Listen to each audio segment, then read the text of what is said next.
We're going to go ahead and get started, and this session is on journaling, just to make sure you're in the right session. This is our speaker, Barbara Stahura. Did I say that right? And Barbara is a certified journal facilitator. She leads people in harnessing the power of journaling so that they can improve their well-being and enhance their self-understanding. She works often with people with brain injury and family caregivers, and is the co-author of After Brain Injury, Telling Your Story, the first journaling book for people with brain injury. So I'm going to turn this over to her, and this is going to be taped, and I think we're going to be bringing her a microphone, so that's why we went to the front. And if you have any needs while you're here, you can look at those of us who have blue shirts. That's our job, is to help you. So thank you for coming to this session. Thank you. And thank you, all of you, for coming to this one. Typically, I've spoken at a lot of conferences. A lot of times the journaling breakouts are really small, so this is a good crowd. I appreciate it. Just a little more by way of introduction. Right at the end of 2003, my husband was left with a pretty serious traumatic brain injury in a hit-and-run accident. And so I immediately became his caregiver. And the day after the accident, I brought up my journal and I wrote like a madwoman for a long, long time. I carried it with me everywhere, and I wrote in spare moments because he was asleep or in rehab or whatever. I needed a safe place where I could pour out my feelings because I couldn't always talk to all my friends all the time. And a journal is like a container. You can pour all your thoughts and feelings in there. It's not going to judge you. It's not going to talk back. You don't need an appointment. It doesn't cost anything. So it's really, really a good method of self-care. And after Ken's injury, I started seeing a counselor to help me through this time. And she told me I had secondary traumatic stress, which is like a first cousin to PTSD. And she said journaling is a great thing to do. So I kept journaling for a while, and we're fortunate. Ken recovered very well. But some years later, I had this idea that journaling I knew had been helpful for me. And by then, I had read a lot about how beneficial journaling can be in a lot of ways for a lot of people. So I had one of those light bulb moments, and I thought, well, what if people with brain injury could journal? Could that help them learn how to understand themselves better when their self is so different from what it used to be? So we lived in Tucson at the time, and I was fortunate. There was a Health South there. I was able to put together a journaling program for people with brain injury, and later on I added one for family caregivers. And then I wrote the book, and then I became certified, so I kind of did it all backwards, but it worked out. And we moved here in 2011. I'd lived here before, and now I also give workshops here at Health South.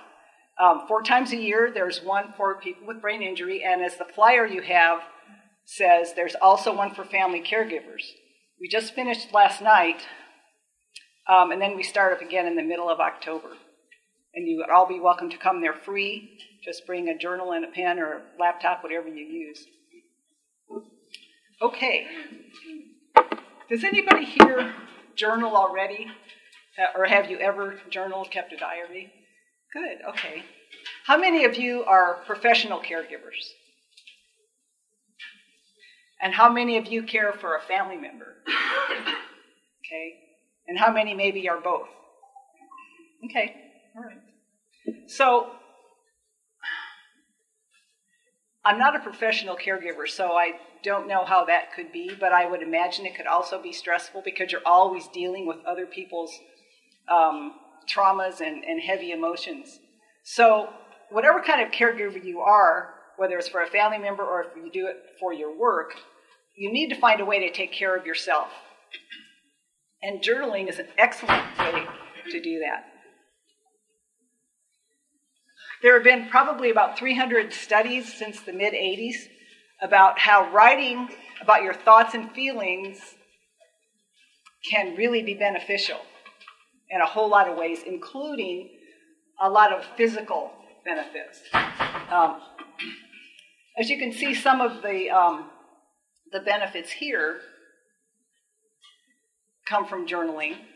But also there are benefits in some studies, quite a few studies, they show things like lower blood pressure, stronger immune systems. And, we all need those. We all want to have those. And those were more like research studies. They're not ongoing journaling, which can last a lifetime, really. But it shows you the power that writing about thoughts and feelings can have. And nobody really knows why it's so powerful, why it has these benefits. But the theory sort of goes along the lines of, if you have a secret or a stress that you're keeping locked up inside, you use so much energy keeping that secret or keeping your emotions in check that your other systems suffer, like your immune system suffers. But if you can let it all out on a page, like for instance on a journaling page, nobody else ever has to see it. You don't have to do anything with it other than write it. Over time, that will help. It will help you feel better. And as caregivers, like building resilience is very important. I mean, it's important for anybody, but in a stressful position, whether it's, paid or not, building resilience is important. Keeping your well-being up in body, mind, and spirit is also important.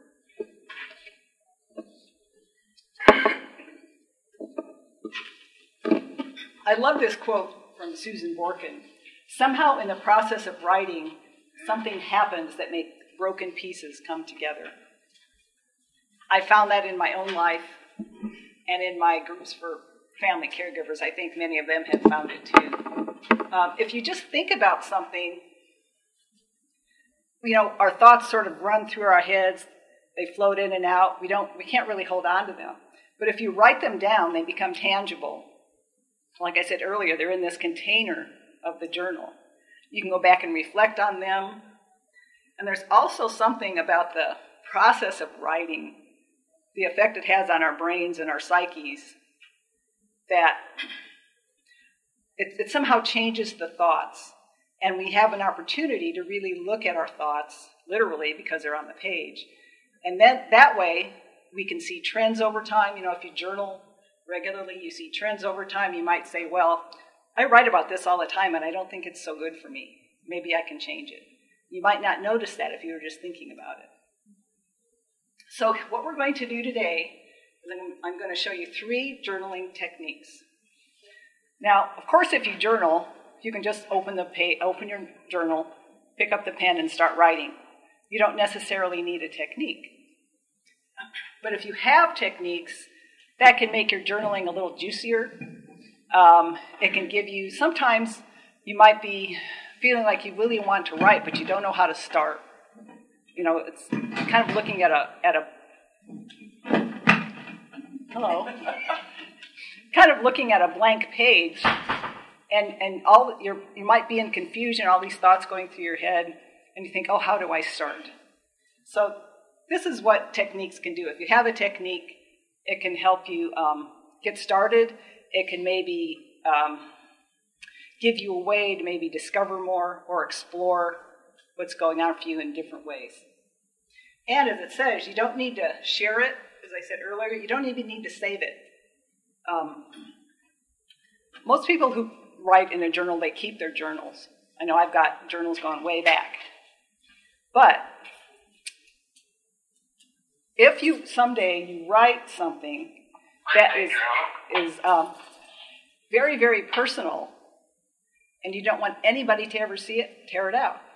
Destroy it. Can you hear me in the back okay? Okay, can I not use it? You don't have to if you don't want to. I have trouble with microphones, so I'll just keep talking. Just heard you needed one. Okay, all right. Thank you. I appreciate it. So, you can tear up that page and you could burn it. You can make a ritual out of it, shred it, whatever you want, because the benefit comes in the writing, not in the saving of it. And sometimes if it's a very emotional or very, very deeply felt subject that you've written about, you could make a little ritual out of it, like burn it and say a prayer or something like that. That can be effective also. And you don't need any writing or journaling experience. Journaling doesn't have any rules, so you don't need to worry about grammar or spelling, anything like that. You can write however you like. in whatever way you like. I write by hand because I think for me anyway, there's something more direct. I feel that connection more directly if I write with a pen. Some people like to do it on a computer, laptop, whatever works for you. In my brain injury group, some people have a hard time writing, so we might have somebody write for them. They'll speak and someone will write it. So there is usually always a way to do it. So the best thing you can do is give yourself permission to write as freely as you can. To be honest with yourself, and you keep your journal private, which sort of lets you feel safer being as honest as you can. Now, as I said, if you're writing about something painful or traumatic, you can always get rid of that page. But if you feel like the thing you're writing about is making you way too angry or sad, way too emotional, stop writing. Because, and if you keep writing about the same thing over and over every day, and it's sort of negative, and that's a way to kind of just reinforce that negativity, that pain. So judge your journal in that way. Notice if you're writing about the same thing all the time in a negative way. And try to interject some positive if you can. Even if you write, the sun is shining today, I can hear the birds chirping. A little bit of positivity can help. And if you're working with a therapist, many therapists ask their clients to journal. And even if yours doesn't, you can share your journaling with your therapist as a way to kind of deepen the therapy. So it's a matter of taking care of yourself.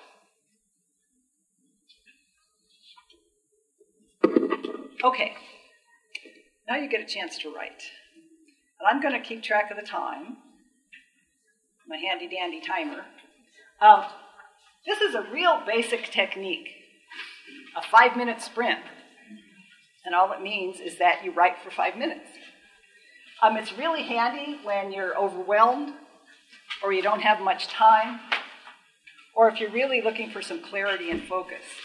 I know sometimes if I'm dealing with a tough subject and I have no particular time constraints, I'll start writing. But I can start writing and I'll beat around the bush and I'll go over here and I'll go over here. And then maybe way at the end I'll get to what I really want to write about. But if I give myself 5 minutes, I'll get right to the point and start right there. And you'll be surprised sometimes how much you can write in 5 minutes. And I mentioned earlier about facing that blank page. Sometimes it's hard to get started. But you can use a prompt. And all a prompt is a way to get you started. It can be just a few words or a phrase or a question, like these right here. Like, right now I feel. Some days caregiving is, if I could. If I could is a good one if you're facing a problem you can't seem to get through or can't seem to overcome. If I could overcome that problem, if I could do it, that kind of gives you an opportunity to use your imagination to how you might overcome it. Or my heart is telling me, I am grateful for, or what's on my mind today. So I invite you now, if you will pick one of those, choose one of those, and then you can write on your handout on the back side. I will keep time for 5 minutes, and I'll let you know when there's a minute left. So, let's begin.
1 minute.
Okay, if you could wrap up your thoughts, please.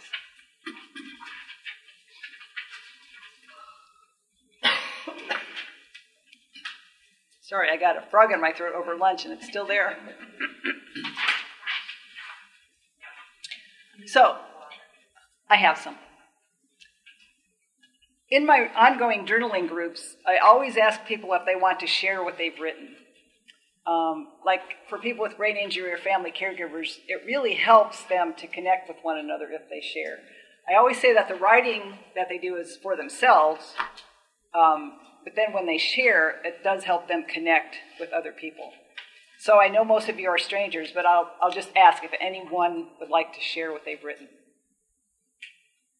And it's always voluntary too, so. Okay, I always ask.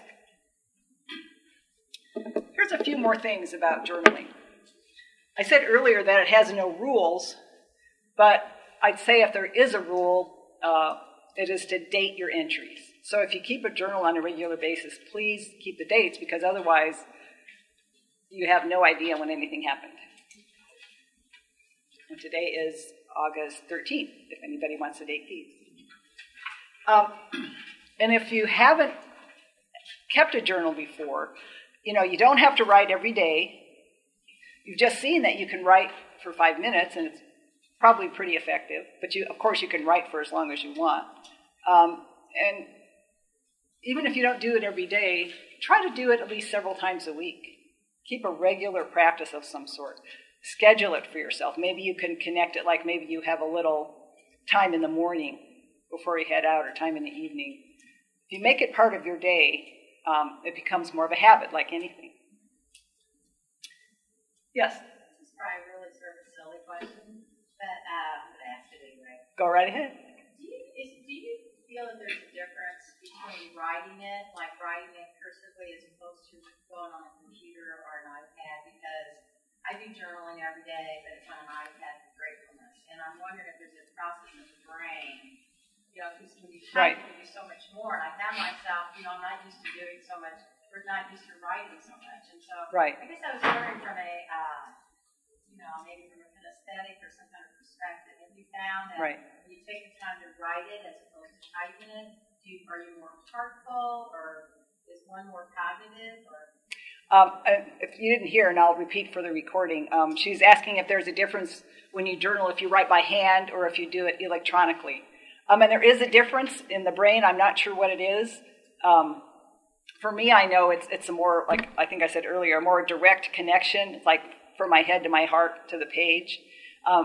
Part for me, I'm a rotten typist. So if I just typed as fast as I thought, I wouldn't be able to read it. But I do like that direct connection with the pen. And I'm really particular about the pen I use too. It can't be scratchy, so that's a hint for you too. Find the journal that you like and a pen that you like. That makes it easier. And I did used to know the difference of different areas in the brain that are affected, because, keyboarding, typing is a lot different of a process from handwriting. But again, it's whatever works for you. Some people might have like arthritis and they can't hold a pen, but they can type. So just do what works for you. Okay. And one thing I didn't say earlier was that it can be effective if you keep writing for the whole time that you've set for yourself, if you set a timer. like for the 5-minute sprint, keep writing for the whole 5 minutes. Even if you think you're done like at 2.5 minutes. You might, if you keep your pen moving, even to like rewrite your last sentence or something like that, that lets your brain know that, well, maybe I'm not quite done yet. And a lot of times what will happen, your brain will kick in again, your mind will kick in, and so you'll keep writing more than you thought you knew before. So that can be an effective technique also, if you just keep doing that. Okay. Here's our next technique, unsent letter. This is a pretty popular technique, and it is a great tool for catharsis, completion, and or clarity. And it could be that it's so popular because it's a very good way of exploring deep emotions like grief or anger in a safe and non-threatening way. From when my husband was in the hospital, he was in ICU in the hospital, then he went to rehab, then he went back to the hospital because he developed a pulmonary embolism. And so his doctor there would never talk to me. I couldn't get in at 7 in the morning for rounds because I was exhausted. He wouldn't call me. So Ken would call me and say, guess what? I get to come home tomorrow. Well, there's no way. But the doctor would tell Ken, I don't know what the doctor was telling Ken, because Ken couldn't remember anything for 5 minutes, and he was on morphine for the pain. So that only added to my stress. So you could bet I wrote some unsent letters to that doctor in my journal. And I like to say that by writing those letters, it saved me from going to the hospital and finding him and punching him in the nose, which I wouldn't have done anyway, but that's kind of how I felt. So I was just able to get out some of that anger so I could go to the hospital and be calm and, be a good caregiver for Ken, because they didn't need an angry woman stomping through the halls. And of course, you don't have to use an unsent letter just for anger or grief.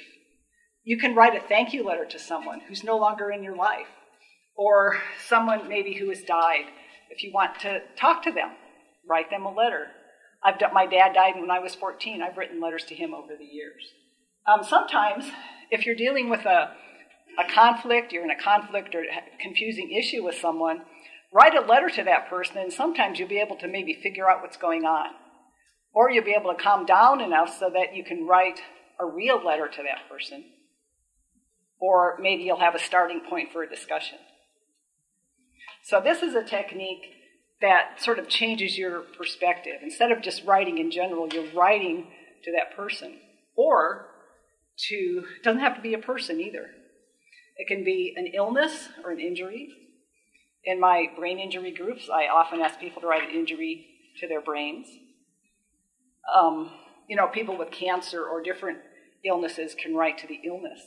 And somehow it's when you anthropomorphize that illness, turn it more into like a being, that makes it easier to communicate with it. So you can use unsent letters for quite a few things. You can write a letter to God, your higher power, spirit guides. If there's like a character in a novel or a movie that you identify with or feel strongly, you can use that. Anyone or anything. As a caregiver, as a human being, but as a caregiver, you can write to some aspect of yourself, like the loving self, the angry self, the exhausted self. And as caregivers, you probably have all those, sometimes going on all at the same time. So it's a pretty wide-ranging topic. So for our next writing exercise, see if there's someone or something that you would like to communicate with, to write a letter to. And of course you begin, as you would any letter, with dear, and then name. And then when you get to the end, be sure to also sign your name in whichever way is convenient. And we'll go for 5 minutes again. Okay, 5 minutes.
1 minute.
Okay, wrap up your letter, please. Or if you feel you're not done, you can continue it later. I'll ask again, would anyone like to share what they've written? Okay. I mentioned earlier about doing journaling with a therapist. I'm not a therapist. But even if you're not working with a therapist, journal writing can be very therapeutic, very healing. It just allows you to express things that you might not be able to express in another way. It's a method of self-exploration. You can gain a lot of insights. Probably not every time you write, but if you make it a regular practice, you'll find some insights. As I said earlier, you might discover trends and patterns in your life that you decide that, well, maybe it's not serving me so well, I want to change this. Or, yeah, this is a really good pattern for me to have. I want to keep this. Any comments or questions right now? Oh. I was just going to say, I do like that.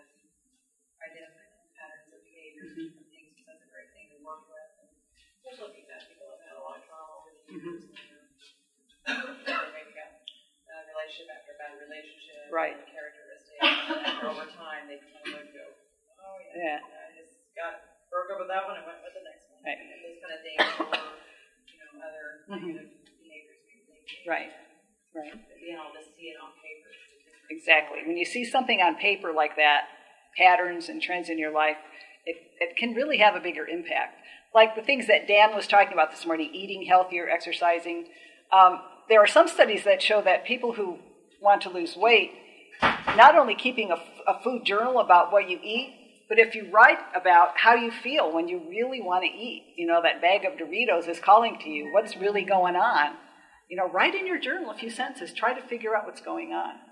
So, there's a lot of ways you can use journals to help yourself. And I mentioned earlier about all these studies that had been done about, it's called expressive writing, and that's a particular protocol that they use in the studies, but journaling is also expressive writing in the sense that you're expressing your thoughts and emotions. But most of the research studies have asked people to write about the most traumatic or difficult experience of their life. And they write for 3 days or 4 days, 20, 30 minutes at a time, according to the protocol. But there's a researcher named Laura King who thought, well, why do people have to write about traumatic experience? What about positive experience? So she conducted several studies where people wrote about what she calls intensely positive experiences. And, let me change that.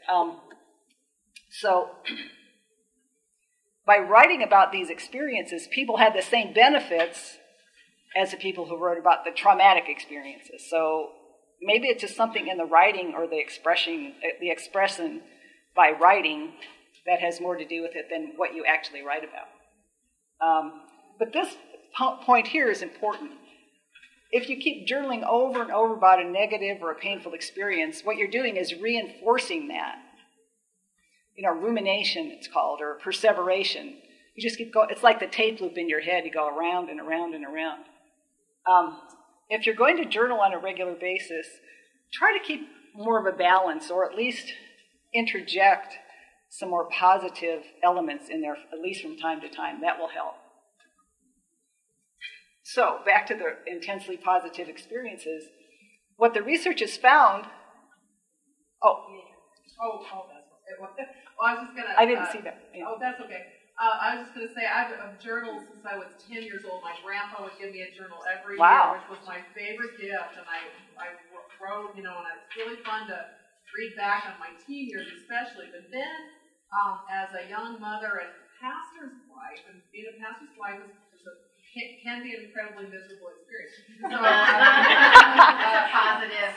Right, yeah. So I kept journals, and I realized as I had more children, got too busy, the only time I would write was when I was wanting to rehash all the negativity. One day I was looking back on all those, and I'm like, oh my gosh, I'm going to burn these. Because there wasn't any positive in there. I used it as like therapy, and it really wasn't therapeutic. And it didn't really give a proper perspective of all the great things in my life. It only, my kids might think, well, what an unhappy mama we had. Right. But it was just what I did. So I wish I would have done more. Mm-hmm. It's not too late to start now. I do a lot more of that now. Well, you've probably heard of gratitude journaling. And you can do that in a whole lot of different ways, and I do a whole other workshop on that. But having that really sincere feeling of gratitude has been shown also in research studies to help boost your well-being and your mood. So if you can write in your journal, if you keep either a separate gratitude journal or write a gratitude piece every couple days or once a week, because no matter, I think, how dark our lives can get, there's usually something, even a little tiny thing that's positive, and holding on to those things can really help. So, thank you. That was a very good comment. Writing about IPEs, intensely positive experiences, has been shown to create a more positive mood and improve your well-being. And this lasts for several weeks after the writing. So I thought that was pretty interesting. So one of Laura King's studies described intensely positive experiences this way.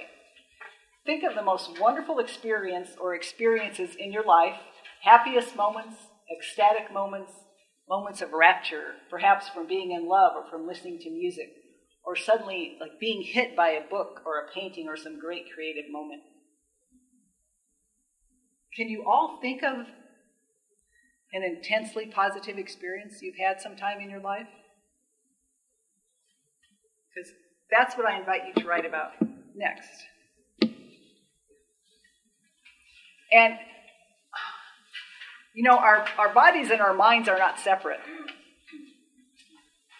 And so if you can, in your mind, recreate the feelings that you felt during this intensely positive experience, your body's going to feel it again.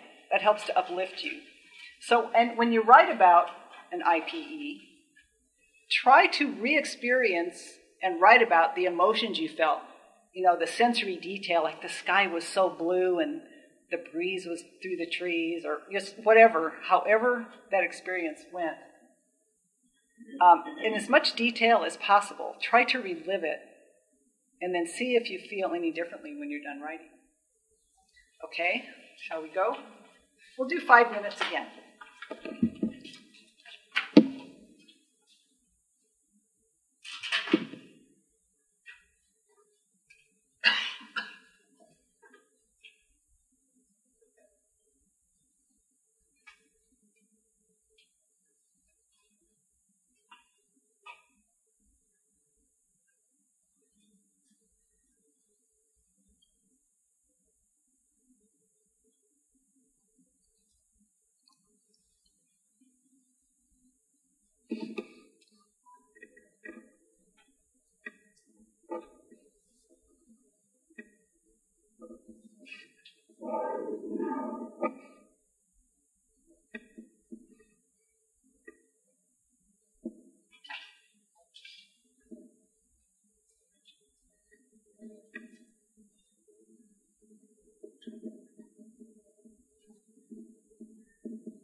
1 minute.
Okay, wrap up your intensely positive experience.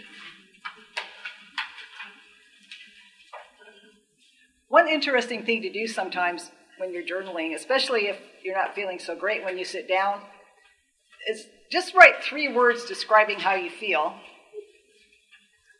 and then write maybe like about an intensely positive experience or whatever you write about it, and then at the end write 3 words describing how you feel then and see if there's a difference. Sometimes there's a change. It could be a big one. And that's just kind of a way of keeping track of where you are.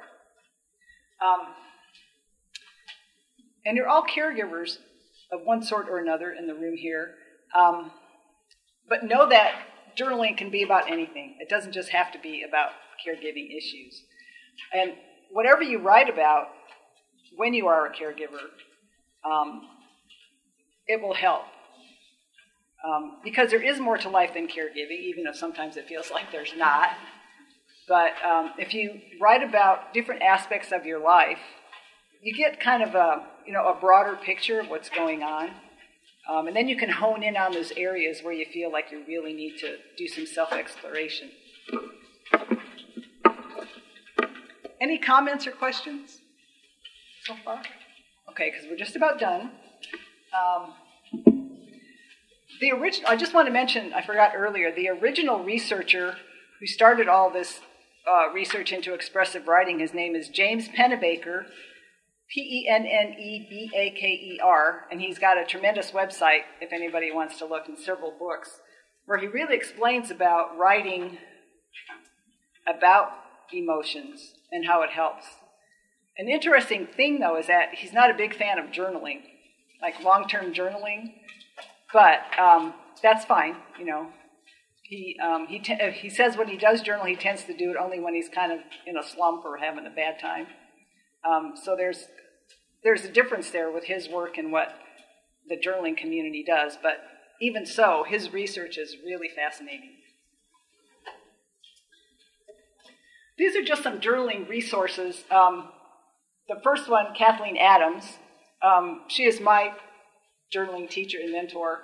And her book, Journal to the Self, 22 Paths to Personal Growth, is a great journaling book if you want more information. She's got the 22 techniques. It's very easy read, and it's really helpful if you want to explore this a little bit more. And all the other books here, Christina Baldwin, Louise DeSalvo, and Beth Jacobs, they're all really good in their own ways. Yes? The person that you talked about, James Pennebaker, is what you said? Does he have a book or just a website? He's got a website and several books. I didn't put his books on here. Spell that again. Yeah, Pennebaker. You can Google James Pennebaker. It might just be jamespennebaker.com. He's at the University of Texas at Austin. And I know he just, with another author, just reissued an older book. And I can't remember the name, but very, very good information. Well, that's it. I want to thank you all for coming. I hope that it helped. And, you're all welcome to come